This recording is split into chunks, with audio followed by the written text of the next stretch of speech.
और इस बार आंदोलन सिर्फ इस जिले का नहीं होगा, इस बार आंदोलन प्रदेश स्तरीय, देश स्तरीय होगा। पूरे देश के लोगों को आह्वान करेंगे उत्तराखंड चलने का। और इस बार का आंदोलन किसी टीम से नहीं रुकेगा।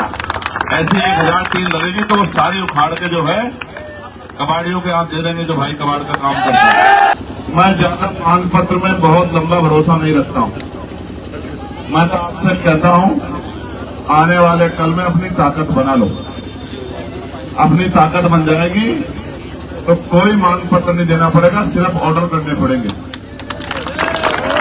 क्योंकि आज भी काशीराम बात याद आती है कि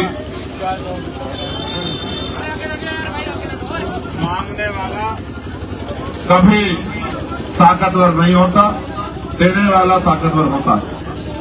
तो मैं तो मांगने की पॉलिसी में बहुत ज्यादा भरोसा नहीं रखता। मैं तो इन पीड़ित परिवारों से और परिवारों से भी ये वचन देकर कहता हूं, मेहनत कर रहे हैं हम लोग, हमारे जिलाध्यक्ष भी मेहनत कर रहे हैं, हमारे साथी मेहनत कर रहे हैं, प्रदेश की कमेटी के लोग मेहनत कर रहे हैं। हम इतनी ताकत बनाएंगे कि जिन चीजों के लिए आज आप मांग पत्र दे रहे हो, हम एक कलम से साइन करके वो सारी चीजें आपको देने का काम करेंगे जिसका आपका अधिकार बनता है। और मैं अपने साथियों से भी कहूंगा, आज आपने बड़ा अच्छा प्रदर्शन किया, लेकिन मुझे लगता है हमने 7 दिन का समय लगभग इसमें लगेगा पूरे कार्य में। 7 दिन के बाद अगर बात आपके मनचाही नहीं हुई तो उसके बाद अगर कोई और कठोर फैसला लेना पड़ा तो हम लोगों को तैयार रहना चाहिए। रहोगे नहीं रहोगे? जादू की छड़ी तो उनके हाथ में भी नहीं है, लेकिन 7 दिन में बहुत पर्याप्त समय है कि वो अपने काम को आगे बढ़ा लें। 7 दिन से ज्यादा का समय लगता है तो फिर हमें सोहनपुर में तो उन्होंने कमेटी, लेकिन सांतरसा वाले में तो उन्होंने 5 दिन का समय ही अपनी तरफ से तय किया। तो 7 दिन के बाद फिर से हम पे अधिकार है कि हम फैसला लेके आगे बढ़ सकते हैं। और इस बार मैं आग्रह करूंगा, इस बार से कम 5 गुना ज्यादा लोग जुटाने हैं।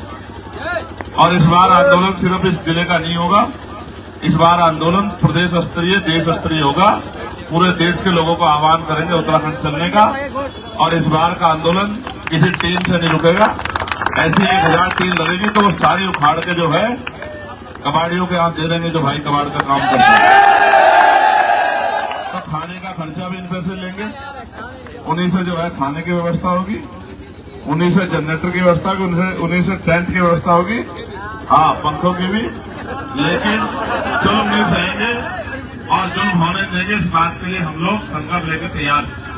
और कुछ साथी जो भूख हड़ताल में बैठने की इच्छा कर रहे थे, ये एक बार मैंने 7 दिन तक, जब 2 अप्रैल की घटना हुई, मैंने ये सहारनपुर जेल में करके देखा था। आजकल अगर भूख हड़ताल से सरकारें मानती तो शायद जो है हर गरीब को न्याय मिल जाता। आप खुद बीमार तो हो सकते हैं, खुद को तकलीफ में तो दे सकते हैं। जैसे उमेश जी ने कहा कि मैं बैठूंगा मेरी लाश ही उठेगी, तो हम एक अपना आदमी खो सकते हैं। समझते हो?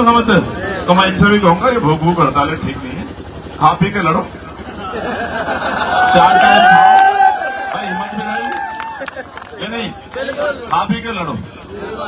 लड़ाई है एक दिन में थोड़ी खत्म होती।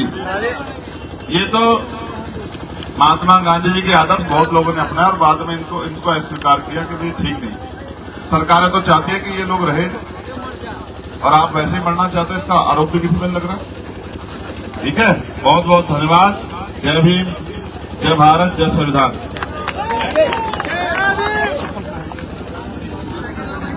मैं प्रशासन के लोगों से भी कहूंगा, पुलिस के, किसी भी गवाह को धमकाने की कोशिश ना करें। पुलिस का व्यवहार मैत्री व्यवहार होना चाहिए, ऐसा मेरा उनसे आग्रह है। बहुत जल्द 7 दिन के बाद मुलाकात होगी।